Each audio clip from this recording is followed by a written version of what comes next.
ಇಲ್ಲ ಸರಿ ಆಗ್ತಾ ಇದೆ ಅಂತ. ಸೊ ಸುಧಾರಣೆ ಆಗ್ತಾ ಇದೆ. ಬಟ್ ಇದು ಆಕ್ಚುಲಿ ಕಂಪೇರ್ ಮಾಡಿದ್ರೆ ಉಳಿದ ಕಡೆ ಫಾರ್ ಎಕ್ಸಾಂಪಲ್ ದಕ್ಷಿಣ ಕನ್ನಡದಲ್ಲಿ 100% ಸರಿ ಇದೆ ಅಂತ ಹೇಳ್ತಾರೆ ಕಂಪೇರ್ ಟು 61% ಹಿಂದೆ ಸಕಾಲ ಬರೋ ಮುಂಚೆ. ಸೊ ಈ ರೀತಿ ನಾವು ಕಂಪ್ಯಾರಿಸನ್ ಮಾಡ್ತಾ ಇದೀವಿ.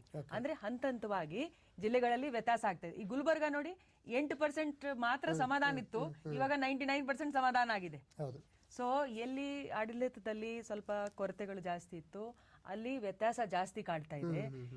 ಬೆಂಗಳೂರಲ್ಲಿ ಏನಾಗತ್ತೆ ಗೊತ್ತಾ, ಕೊರತೆ ಕಡಿಮೆ ಇದ್ರೂನು ಜನ ಸ್ವಲ್ಪ ಚುರುಕಿದ್ದಾರೆ, ಜಾಗೃತಿದ್ದಾರೆ, ಅದಕ್ಕೆ ಹೇಳೋರು ಜಾಸ್ತಿ. ಅದಕ್ಕೆ ನಮ್ಗೇನ್ ಅನ್ಸುತ್ತೆ ಬರೀ ಇಲ್ಲಿ ಸರಿ ಆಗ್ತಾ ಇಲ್ಲ ಅಂತ.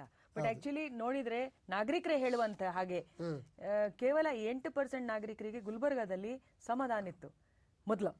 ಈಗ 99% ಜನರಿಗೆ ಈಗ ಸಕಾಲ ಸೇವೆ ಕೇಳಾಗ ಅಂದ್ರೆ ಬೇರೆ ಬೇರೆ ಇಲಾಖೆಗೆ ಹೋಗುವಾಗ ಅವ್ರಿಗೆ ಸಮಾಧಾನ ಆಗ್ತಾ ಇದೆ. ಸರ್ ಇನ್ನೊಂದು ಒಳ್ಳೆ ವಿಷಯ ಬಂದಿರೋದು RDPR ಬಗ್ಗೆ ಬಹಳ ಸಮಾಧಾನ ಬಂದಿದೆ. ನಾವೇನ್ ಅನ್ಕೊಂಡಿದೀವಿ ಅದೇ ಕೂಡ RDPR ಅಲ್ಲಿ ಏನಾಗ್ತಾ ಇಲ್ಲ, ಪಂಚಾಯತ್ ಬಗ್ಗೆ ಎಲ್ಲರೂ ಬರೀ ಬಯಸ್ಕೊಳ್ಳೋದು ಅಂತ. ಬಟ್ RDPR ಬಗ್ಗೆ ಪಂಚಾಯತಿ ರಾಜ್ ವ್ಯವಸ್ಥೆ ಈಗ ನಾವು ಹೋಗ್ತೀವಿ, ಅದರಲ್ಲಿ ಕೂಡ ಮುಖ್ಯವಾಗಿ ಸರ್ ಬಹಳ ಸಿಂಪಲ್ ಸೇವೆ ಅಂದ್ರೆ ದಾರಿ ದೀಪ, ಅದು ದೀಪ ಹೋಗಿದೆ ಚೇಂಜ್ ಮಾಡಿಸೋದು, ಬೋರ್ವೆಲ್ ರಿಪೇರಿ ಆಗ್ಬೇಕಾದ್ರೆ ರಿಪೇರಿ ಮಾಡ್ಬೇಕಾದ್ರು. ಇದು ಸರ್ವೈವಲ್ಗೆ ಬಹಳ ಇಂಪಾರ್ಟೆಂಟ್ ಇರ್ತಕ್ಕಂಥದ್ದು. ಚುರುಕಾಗಿ ಕೆಲಸ ಆಗಿಲ್ಲ ಅಂದ್ರೆ ಜನರಿಗೆ ಅಸಮಾಧಾನ ಜಾಸ್ತಿ. ಬಟ್ ಈಗ ಮಾಡ್ತಾ ಇದ್ದಾರೆ ಬಿಕಾಸ್ ಇದು ಸಕಾಲ ಸೇವೆದಲ್ಲಿ ಸೇರಿದೆ ಅಂತ. ಎಸ್ ಮೇಡಮ್, ತಾಳಿಕೋಟೆಯಿಂದ ಒಂದು ಕರೆ ಇದೆ. ಹಲೋ ಹಲೋ, ನಮಸ್ಕಾರ ರಾಮಣ್ಣ ಗೌಡ್ರೆ. ಸರ್ ಹೇಳಿ ಸರ್. ಏನ್ ಪ್ರಶ್ನೆ ಕೇಳ್ಬೇಕು ಅನ್ಕೊಂಡಿದ್ರಿ ಕೇಳಿ ಸರ್. ಮೇಡಮ್ ಈಗ ಸರ್ ಹೇಳಿದ್ರು ಸರ್ ನಮಸ್ಕಾರ. ಈಗ ಮೇಡಮ್ ಅವ್ರು ಹೇಳಿದ್ರು ಎನ್ಕಂಬ್ರೆನ್ಸ್ ಸರ್ಟಿಫಿಕೇಟ್ EC ಏನಿದೆಯಲ್ಲ ಅದು ಎಲ್ಲ ಚೆಕ್ ಮಾಡ್ಬೇಕು, ಲೇಟ್ ಆಗುತ್ತೆ ಪ್ರೊಸೆಸ್ ಅಂತ ಹೇಳಿ. ಬಟ್ ಅದೇ ಅವ್ರ ಜೇಬಿಗೆ 200 ರೂಪಾಯಿ ಹಾಕಿದ್ರೆ ಅದೇಂಗ್ ಸ್ಪೀಡ್ ಆಗಿ ಮಾಡ್ತಾರೆ ಅವರು? ಅದನ್ನೇ ಸರಿ ಮಾಡ್ಬೇಕಲ್ಲ, ಸಕಾಲದಲ್ಲಿ ತರಬೇಕು ಅಂದ್ರೆ ಅದನ್ನೇ ಸರಿ ಮಾಡ್ಬೇಕು. ಏನು ಏನು ಅಧಿಕೃತವಾಗಿ ಏನ್ ಫೀಸ್ ಇದೆ ಮಾತ್ರ ತಗೊಳ್ಬೇಕು. ಅವಾಗ ಏನಾಗತ್ತೆ ಲೆಕ್ಕಕ್ಕೆ ಬರುತ್ತೆ.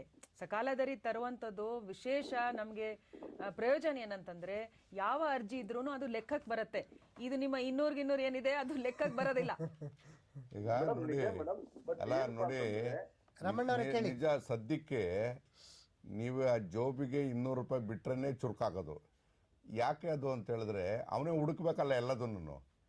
ನೀವು ಎಲ್ಲ ದಾಖಲೆಗಳು ಕೂಡ ನಮ್ಮ ಸಿಸ್ಟಮಲ್ಲಿ ಡೇಟಾ ಎಂಟ್ರೀಸ್ ಕಂಪ್ಲೀಟ್ ಆಗಿದ್ರೆ ನೀವು ಅವ್ನು ಹುಡುಕೋ ಪ್ರಶ್ನೆ ಬರೋದಿಲ್ಲ.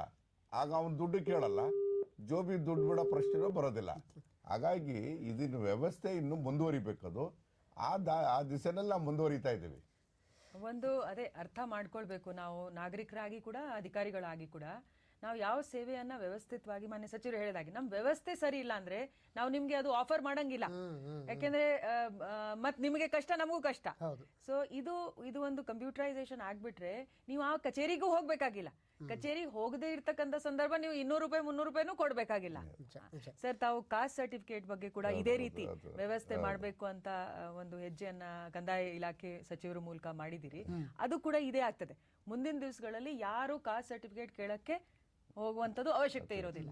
ಸೊ ಅದು ಆಟೋಮೆಟಿಕ್ ಆಗಿ ನಮ್ಗೆ ಗೊತ್ತಿದೆ ನಮ್ಮ ನಾಗರಿಕರು ಎಷ್ಟು ಜನ ಇದ್ದಾರೆ.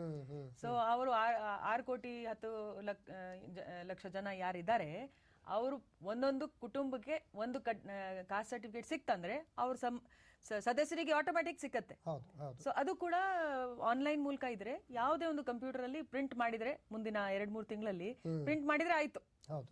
ಸೊ ಅದು ಕೂಡ ತಂತ್ರಜ್ಞಾನವನ್ನ ನಾವು ಬಳಸ್ತಾ ಇದೀವಿ, ನಮ್ಮ ವ್ಯವಸ್ಥೆಯನ್ನ ನಾವು ಸರಿ ಮಾಡ್ತಾ ಇದೀವಿ. ಒಂದ್ಸಲ ಕಂಪ್ಯೂಟರೈಸ್ ಆಯ್ತು, ಅದು ಕೂಡ 2-3 ನಮ್ದು ಎಲ್ಲ ಸಮಯಬದ್ಧವಾಗಿ ಮಾಡೋದು. ಸೊ 2-3 ತಿಂಗಳ ಒಳಗಡೆ ಇದು ರೆಡಿ ಆಯ್ತಂದ್ರೆ ಬಹುಶಃ ಇಡೀ ದೇಶದಲ್ಲಿ ಈ ರೀತಿ ವ್ಯವಸ್ಥೆ ಇಲ್ಲ. ಅದು ನಮ್ಮ ಕರ್ನಾಟಕದಲ್ಲಿ ಮಾಡುವಂಥದ್ದು. ಮಾನ್ಯ ಸಚಿವರು ಮತ್ತೆ ಕಂದಾಯ ಸಚಿವರು ಇದು ಒಂದು ಒಳ್ಳೆ ಹೆಜ್ಜೆಯನ್ನು ಹಾಕಿದ್ದಾರೆ. ಅಂದ್ರೆ ಬರೀ ಸೇವೆಯನ್ನ ಕೊಡೋದು ಅಷ್ಟೇ ಅಲ್ಲ, ಕೊಡುವ ವಿಧಾನದಲ್ಲೂ ಕೂಡ ಸಾಕಷ್ಟು ಸುಧಾರಣೆ ಮತ್ತು ಸರಳೀಕರಣವನ್ನ ಮಾಡುವಂಥದ್ದು. ಹೌದು, ಅತಿ ಬೇಗ ಸಿಗುತ್ತೆ. ಅದು ಕೂಡ ಬಹಳ ಮುಖ್ಯ. ಈಗ ನೆನ್ನೆ ಒಂದು ವಿಚಾರ ಮುಖ್ಯವಾಗಿ ಪ್ರಸ್ತಾಪ ಆಯ್ತು. ಈ ಭೂಮಿನ ಕೊಂಡ್ಕೊಳ್ಳೋದಕ್ಕೆ land reforms act, land revenue act ಅಡ್ಡಿ ಬರ್ತದೆ ಅಂತೇಳಿ ಕೈಗಾರಿಕೆಯವರು ಬಹಳ ಆರೋಪ ಮಾಡ್ತಿದ್ರು. ಅದಕ್ಕೆ ನಾವು ಈಗ ಒಂದು ಭೂಮಿಯನ್ನ ರೈತರಿಂದ ಕೊಂಡ್ಕೊಂಡು ಅವನು ಕನ್ವರ್ಷನ್ ಮಾಡಬೇಕು ಅಂದ್ರೆ ಸುಮಾರು 30ರಿಂದ 33 ಡಾಕ್ಯುಮೆಂಟ್ ಅನ್ನು ಪ್ರೊಡ್ಯೂಸ್ ಮಾಡಬೇಕಾಗಿತ್ತು. ಕೊನೆಗೆ ಅದನ್ನು ನಾವು ಚರ್ಚೆ ಮಾಡಿ ಕೊನೆಗೆ ಎಲ್ಲಿಗೆ ಅಂದರೆ ಸುಮಾರು ಒಂದು 8-10 ಕೇಳಿಸಿದ್ದೀವಿ. ಸೊ ಹಾಗಾಗಿ ಏಕಕಾಲಕ್ಕೆ ಮಾಡೋದಕ್ಕೆ ಅಂದರೆ ನಾವು ಸಿಂಪ್ಲಿಫಿಕೇಶನ್ ಇಸ್ ಇಂಪಾರ್ಟೆಂಟ್. ಅದು ನಮ್ಮ ಅಲ್ಟಿಮೇಟ್ ನಮ್ಮ ಗುರಿನೇ ಅದು. ಹಾಗಾಗಿನೇ ನಾವೀಗ ಶಾಲಿನಿಯವರು ಸಹಾಯ ಮಾಡಿ ಅದು ಎಲ್ಲ ಡಿಪಾರ್ಟ್ಮೆಂಟ್ ಹತ್ರ ಇಂಟ್ರ್ಯಾಕ್ಟ್ ಮಾಡಿ ಸಿಂಪ್ಲಿಫಿಕೇಶನ್ ಮಾಡಬೇಕು ಅಂತಕ್ಕಂಥದ್ದೇ ಒಂದು ಮುಖ್ಯವಾದಂಥ ಒಂದು ದೊಡ್ಡ ಅಜೆಂಡಾ. ನಾವೀಗಾಗಲೇ ಮಿನಿಸ್ಟ್ರಿಯಲ್ ಟೀಮನ್ನು ಮಾಡಿ ಆ ಟೀಮ್ಗಳ ಮುಖೇನ ಸಹಾಯವನ್ನು ಪಡೆದು ಇವೆಲ್ಲ ಪ್ರಯತ್ನ ಕೂಡ ಮಾಡ್ತಾ ಇದ್ವಿ. ಬಹುಶಃ ಅದನ್ನೇ ನಾನು ಹೇಳ್ತೇನೆ, ಒಂದು ಕಡೆಗೆ ಟೆಕ್ನಾಲಜಿ, ಇನ್ನೊಂದು ಕಡೆಗೆ ಅದು ಕ್ರಿಯಾತ್ಮಕವಾಗಿ ಆ ಟೆಕ್ನಾಲಜಿಯನ್ನು ಬಳಸ್ಕೊಳ್ತಕ್ಕಂಥ ಇಚ್ಛಾಶಕ್ತಿ, ಈ ಎರಡು ಕೂಡ ಜೊತೆಯಾದಾಗ ಅದು ಮಾಡೋದಕ್ಕೆ ಸಾಧ್ಯ ಆಗ್ತದೆ. ಮೇಡಮ್, ಸಕಾಲ ಸೇವೆ ಸೆಲ್ ಫೋನ್ನಲ್ಲಿ ಲಭ್ಯ, ಅದು ಕೂಡ ಒಂದು ಹೆಜ್ಜೆನೆ. ಮುಖ್ಯವಾಗಿ ಆನ್ಲೈನ್ ಸೇವೆ ಜೊತೆಗೆ ಪ್ರತಿಯೊಬ್ಬರು ಕೂಡ ಸೆಲ್ ಫೋನ್ ಬಳಸುವಂಥ ಕಾಲಘಟ್ಟದಲ್ಲಿ ನಾವಿದ್ದೇವೆ. ಇದ್ರ ಬಗ್ಗೆ ಒಂದಷ್ಟು ಮಾಹಿತಿ.